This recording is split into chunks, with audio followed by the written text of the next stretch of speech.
Hello, I'm Tanisha Ali. You are with Butterfly Transformations, and I want to thank you for taking time out of your special day to spend a few moments with me. Today we are talking about energy vampires and dream killers. Divesting of dream killers is really what we're talking about. There's not grave differences between what I consider a dream killer and an energy vampire, except I'm going to say the dream killer is the more insidious of the two. The dream killer is the more severe of the two. In other words, a energy vampire may not always be a dream killer, but a dream killer is certainly an energy vampire, if you get my drift. So what we're going to be talking about today is, what are these people? Like, who are these people, and how do you actually divest of them? What is a dream killer or an energy vampire? Dream killing energy is an energy that serves to set up resistance to your forward momentum in life, and somehow you become stagnant because of your association with this person, and with them comes a lot of negativity, the inflow of a lot of undesirable things in your life that without them would not be there. When you have a dream killing energy in your life, it's going to be someone who you usually have a deeply embedded emotional attachment to. It can be a parent, it can be another family member, it can really be a love interest. A lot of times they can be love interests, and even sometimes they can be friends. But with dream killers, because of the severe nature of what they do, usually it can be of a romantic sort of nature, or a family member, someone that you're really close to. What kinds of things do they do? Well, for one thing, they monopolize all of your time with endless drama. Every time you turn around, there's a drama. These people can make you feel very ineffective. They can make you feel worthless, and they can make you feel unsure of yourself in areas where traditionally you have felt sure of yourself. These people, you will find, are extremely self-centered. They're very self-centered, and everything tends to be about them, to the degree that they will always be doing the majority of the talk, and they will be constantly needing to be in the limelight at your expense. In fact, you will find that they could really care less about what's going on in your life, or they don't really make a lot of time to discuss what's happening in your life because they really don't care, or the only thing they can be consumed with is what's going on with them. They often have a victim mentality. So anytime that you bring up a situation where you feel you've been slighted or treated unfairly, they become the victim, and they may hurl all kinds of insults at you. They may not want to even listen to what it is you have to say, because remember, they got to be the victim, and along with being a victim, they've got to be the martyr too. So look at those as traits of these people. They can be very controlling. They can need to dominate. They definitely have control issues and a need to not only dominate you, but to dominate other relationships that you may have in your life, in the sense that you can find that they're jealous, or they want to impede progress that you're making in your life, or they want to hamper other relationships that you may have. They also are very resentful of any progress that you may be making. And in fact, they may take up so much of your time that you will find them taking you off track with those things that make you happy in your life and give you a sense of purpose. These people can put such a burden on you, and it can happen so gradually that you look up one day and you realize that you're very far removed from where your goals are, where your goals and focuses have been in the past, where you're headed, and just your overall sense of well-being. They're very draining.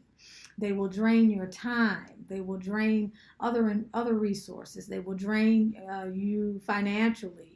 You will find that you may experience setbacks in your career or in your place of business. These people infiltrate your life, and it's difficult to get them out. It's not like you can just launder them, wash them out. It takes some actual work. I was going to say also that these people, they literally sap your energy. They sap your energy. to the point that every interaction with them leaves you feeling drained and tired, or you have some negativity, or perhaps you're ruminating in your head about what you should have said or what you should have done.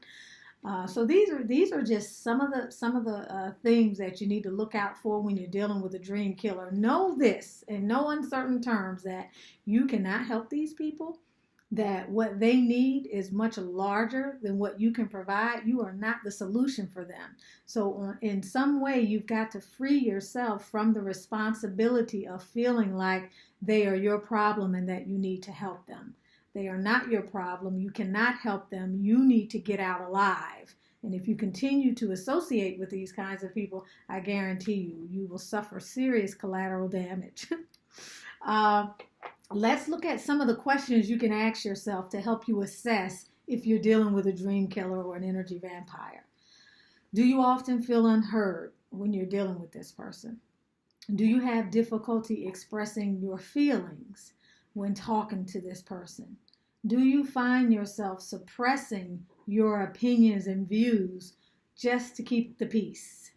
Do you feel like the situations that you find yourself in with this person can sometimes be volatile? Has this person actually been physically abusive? Or is this person verbally abusive or even emotionally abusive? Emotional abuse in the way of maybe gaslighting, in the way of actually creating serious dramas and disturbances, similar to what people who have borderline personality disorder may exhibit, in terms of these extreme outbursts that are disproportionate to what is actually going on. They experience these sort of things when the situation is not going their way. Do you have anxiety? How do you feel? Do you feel tight in your tummy area? Do you feel nauseous when dealing with these people? Do they make you nervous? These are questions to ask yourself that can help you to assess whether or not you're in a healthy relationship with these kinds of individuals. Now let's talk about how to usher these people gracefully out of your life. It's not going to be easy. It won't be easy because the reality is you have an emotional attachment to this person. There is something that you are benefiting from, because if you were not benefiting from it, you would not be involved in the situation. So you've got to look at yourself and ask yourself, what are my fears? What things do I need to dig up? What am I contributing to my involvement in this situation? Why am I here? If this doesn't feel good, why am I here? You've got to really be prepared to look at the hard, cold truth. You've got to inventory how you feel, and more importantly, you've got to inventory and assess the damage. You've got to look at the length of time that you've spent with this person, and you've got to be able to assess the degree to which they have derailed you in terms of your progress. Have they set you back financially? Have you not reached certain goals in your life? Are they detracting from your ability to study if you happen to be a student?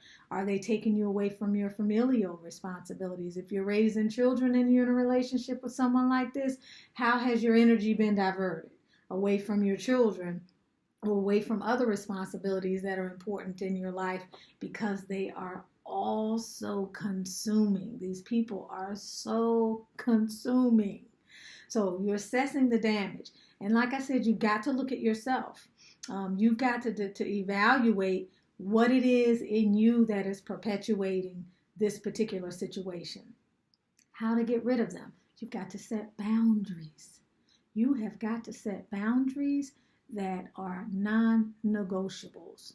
All right. You've got to usher this person out of your life. You have to develop a phrase or a mantra for when this person comes around, or when they call you, if you don't block them, or when you see them out. You have to constantly repeat that same phrase, okay, regardless of what it is. If it's, you're a dream killing energy and I don't want anything else to do with you, and walk away. Do not be duped into engaging these people in conversation. What they want to do is pull you in. So it's up to you not to be pulled into their drama. Do not give them an opening or a way into a conversation with you. Be very matter of fact with a great deal of resolve about setting those boundaries and being serious about these boundaries. Also, stand up for yourself. Realize that you deserve better. Realize that you don't have to put up with this. Begin to look at the people that you have healthy relationships with in your life, the people that love you, the people that honor you, the people that make you feel good, the people that make you not want to vomit when you're around them. Compare and contrast how you feel when you're around the dream killer / energy vampire and the people who love you, respect you, admire you, and honor you.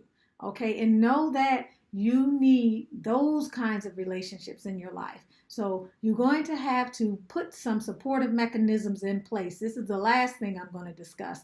Putting supportive mechanisms in place means things that compensate for the fact that this person is no longer going to be in your life.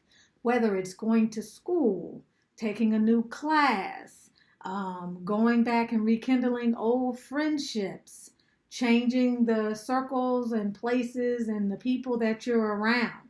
These kinds of things have to be put into place to actually buffer the effects that you may feel as you actually move this person out of your life. But know that the longer you have the resolve and the longer and the greater the degree of the distance that you put between yourself and this person, the happier you're going to be and the faster normalcy will return to your life.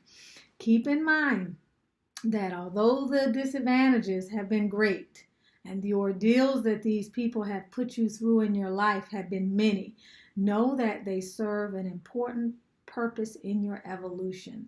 For one thing, they make you more discerning about the kinds of energies that are coming into your life and the kinds of energies that you want and do not want in your life. And then they also give you an opportunity for a greater sense of self-awareness. They give you a reason to reflect on what is it about that individual that caused them to be drawn to me? What is it about me that drew that individual to myself? Because remember, people are mirrors. You're talking to Tanisha Ali, Butterfly Transformations. Love to hear from you. Please check out my course on divesting of dream killers. You can find out more information about it at my website. Thank you and have a lovely, lovely day. Be productive.